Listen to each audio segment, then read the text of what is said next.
ఆ ప్రాంతాల్లో ఈ రకంగా కబ్జాకు తెరదీశారు, కబ్జా చేశారనేది ఒక్కొక్కటిగా వెలుగులోకి వస్తున్నాయి కదా, ఏం చెప్తారు? నవీన్ గారు, ముందుగా మీకు, అదేవిధంగా పెద్దలు కోటేశ్వరరావు గారికి, అదేవిధంగా లావణ్య గారికి, ఏబిఎన్ వీక్షిస్తున్నటువంటి ప్రేక్షకులకి నమస్కారాలు తెలియజేసుకుంటూ, ఇది ఇప్పుడు సజ్జల రామకృష్ణారెడ్డి గురించి ఇంతకు ముందు కూడా ఒక డిబేట్ లో మీరు కోటేశ్వరరావు గారు పెద్దలు మనం మాట్లాడినట్టున్నాం. ఉమ్, ఆ రోజు కూడా మనం ఏం చెప్పామంటే, త్వరలోనే ఖచ్చితంగా ఈ సజ్జల రామకృష్ణారెడ్డి ఏదైతే ఆక్యుపై చేశాడో 63 ఎకరాలు, అది ప్రభుత్వం స్వాధీనం చేసుకుంటాది, దీన్ని వదిలే ప్రసక్తి లేదు అని చెప్పి ఆ రోజు కూడా నేను చెప్పడం జరిగింది. కాకపోతే కొంత లేట్ అయింది. ఉమ్, ఏదైతే ఇందాక ఇప్పుడు కోటేశ్వరరావు గారు చెప్పినట్టు, సజ్జల రామకృష్ణారెడ్డి ఆక్యుపై చేసినటువంటి భూములు హ్యాండ్ అవుట్ చేసుకొని చేతులు తులుపుకుంటే సరిపోదు. ఏదైతే అతను వన్య ప్రాణులకు అక్కడ ఆవాసంగా ఉన్నటువంటి భూములన్నింటినీ కూడా ఆడ అడవులు ఉన్నాయి, ఎర్రచందనం వృక్షాలు ఉన్నాయి, ఇంకా విశేషమైనటువంటి వన్య ప్రాణులు కూడా అక్కడ నివాసానికి ఏర్పాట్లు చేసుకుని ఉన్నాయి ఆవిడ. వాటన్నిటినీ కూడా వాటి ప్రాణాలకు కూడా ముప్పు తెలిపించి అక్కడ ఉన్న వాటిని అన్నింటినీ కూడా ఇబ్బంది పెట్టి చెట్లన్నీ కూడా నరికేసి వీళ్ళ ఇష్టంగా వీళ్ళ సొంత జాగీరు లాగా పళ్ళ చెట్లు వేసుకొని అనుభవించారు ఇన్ని సంవత్సరాలు. ఈ దీనికి ఇన్ని సంవత్సరాలు అనుభవించిన దానికి పెనాల్టీ వేస్తూ ఏదైతే వన్యప్రాణి చట్టం వీళ్ళ మీద ప్రయోగించాలి, వన్యప్రాణి చట్టంతో పాటు పీడీ యాక్ట్ కూడా ప్రయోగించాలి.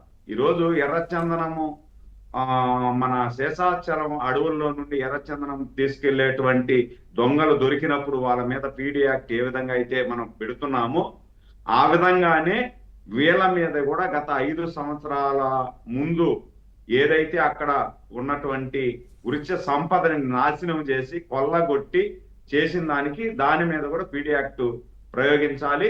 వీటన్నిటినీ కూడా నష్టపరిహారం వేసి దాన్ని ఏదైతే మనం అక్కడ ఎస్టిమేషన్ వేస్తారో ఆ ఎస్టిమేషన్ కి 5 వాళ్ళ దగ్గర నుండి వసూలు చేయాలి. వసూలు చేసి వీళ్ళని కఠినంగా శిక్షించినప్పుడే ఇంకొకడు ఈ విధంగా చేయాలంటే భయపడేటువంటి పరిస్థితి ఉంటుంది. దాంతో పాటు మా చిత్తూరు జిల్లా రెడ్డి పెద్దిరెడ్డి రామచంద్రారెడ్డి మాకు తిరుపతి చుట్టుపక్కలే దాదాపు 150 ఎకరాలు ఆక్యుపై చేశాడు. తిరుపతి చుట్టూరే. అసలు ఆయనే కదా ఫారెస్ట్ మినిస్టర్. అవునవును, ఫారెస్ట్ మినిస్టర్. రక్షించాల్సిన ఆయనే భక్షించినట్టుగా. అంటే మీరు మీరు మీరు అన్నారు కదా ఇందాక, కంచే చేను మేస్తే అంటే దొంగ చేతికి తాళాలు ఇచ్చినట్టు.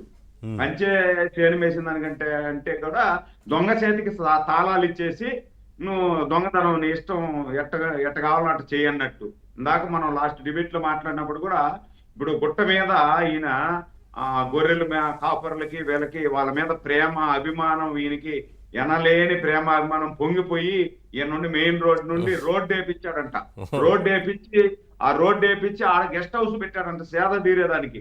గెస్ట్ హౌస్ పెట్టి సేద తీరేదానికి ఏర్పాటు చేసినాను అని చెప్పాడు. నేను కోర్టుకు కూడా పోయి ఉన్నాడు, సుప్రీం కోర్టుకి. ఏమని? ఏదైతే నేను కబ్జా చేసిన భూముల్ని రికవరీ చేసుకోవాలా అని చెప్పి చూస్తున్నారో అవన్నిటినీ కూడా రికవరీ చేసుకునే దానికి వీలు లేనట్టుగా నాకు స్టే ఆర్డర్ ఇవ్వండి అని చెప్పి ఈయన కోర్టుకు పోయినాడు. అంటే ఎంత దారుణం అంటే, ఈయన ఆక్యుపై చేయడం, అనుభవించడం, మళ్ళా కోర్టుకు పోయి కోర్టులను అడ్డం పెట్టుకొని ఆ భూములను మళ్ళా ఈయన కొట్టేసేయాలనే ప్లాన్ వేయడం. ఇంత దౌర్భాగ్యమైనటువంటి ప్రభుత్వం, ఇంత దౌర్భాగ్యమైనటువంటి ప్రభుత్వ యంత్రాంగం గత 5 సంవత్సరాలు మనం ఆంధ్రప్రదేశ్ లో చూసాము అంటే ఒకసారి సిగ్గుతో తలదించుకోవాల్సినటువంటి పరిస్థితి ఏర్పడుతుంది సగటే ఆంధ్రప్రదేశ్ పౌరుడుగా. నేను ఈరోజు ఖచ్చితంగా ఏదైతే సజ్జల రామకృష్ణారెడ్డి దగ్గర రికవరీ చేస్తున్నారో అదే విధంగా ఈ పెద్దిరెడ్డి రామచంద్రారెడ్డి దగ్గర కూడా, తిరుపతి చుట్టుపక్కల ఉండేదే కాకుండా ఏదైతే పీలేరు సమీపంలో ఉన్నటువంటి అడవులకు ఆనుకొని ఉన్నటువంటి 300 ఎకరాలు, దాదాపు 300 ఎకరాలు కొట్టేశాడు. ఆ భూములను కూడా రికవరీ చేయాలా. మొన్నటికి మనం చూసాం, బొగ్గమఠం భూమి తిరుపతి నడిబొడ్డులో మారుతి నగర్ లో విలాసవంతమైనటువంటి భవనాన్ని నిర్మించుకొని ఆ విలాసమైనటువంటి భవనం ముందు 3 ఎకరాల 75 సెంట్లు బొగ్గమఠం భూమిని కబ్జా చేసి అక్కడే ఈ ఆవులకి గేదెలకి కావాల్సినటువంటి గ్రాస్ అంతా కూడా తయారు చేసి ఆ పక్కన ఉన్నటువంటి కాలనీ వాళ్ళకు కూడా దారి ఈయకుండా గేట్లు వేసేసి రోడ్డుకు అడ్డంగా గోడ కట్టేశాడు.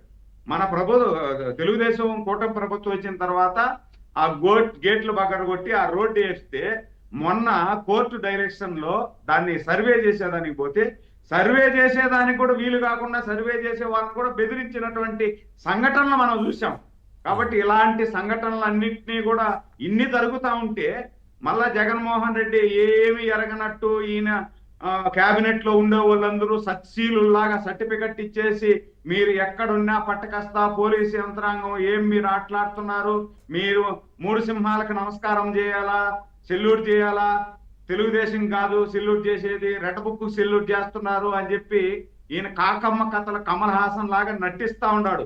కాబట్టి నేనేమంటానంటే ఇదే కాదు సార్, దాదాపు రాష్ట్ర వ్యాప్తంగా వీళ్ళిద్దరే కాదు, రాష్ట్ర వ్యాప్తంగా ఉన్నటువంటి గత క్యాబినెట్ లో ఉన్నటువంటి వాళ్ళు, గత ఎమ్మెల్యేలు, చోటా మోటా లీడర్లు కూడా వాళ్ళకు తగినట్టుగా ఇప్పుడు జగన్మోహన్ రెడ్డి గారి ఇడుపులపాయ ఉంది కదా, ఇడుపులపాయ దగ్గర గత ఉమ్మడి ఆంధ్రప్రదేశ్ ఉండేటప్పుడు రాజశేఖర్ రెడ్డి గారు ఆ రోజు చెప్పాడు, తెలుసో తెలియకో మా తండ్రి గారు ఆధీనంలో ఉన్నింది, 300 ఎకరాలు ఏదో చెప్పాడు, ఆధీనంలో ఉన్నింది, మేము సరెండర్ చేస్తున్నాము అని చెప్పేసి అడవి భూములు అప్పుడు ఆక్యుపై చేసిన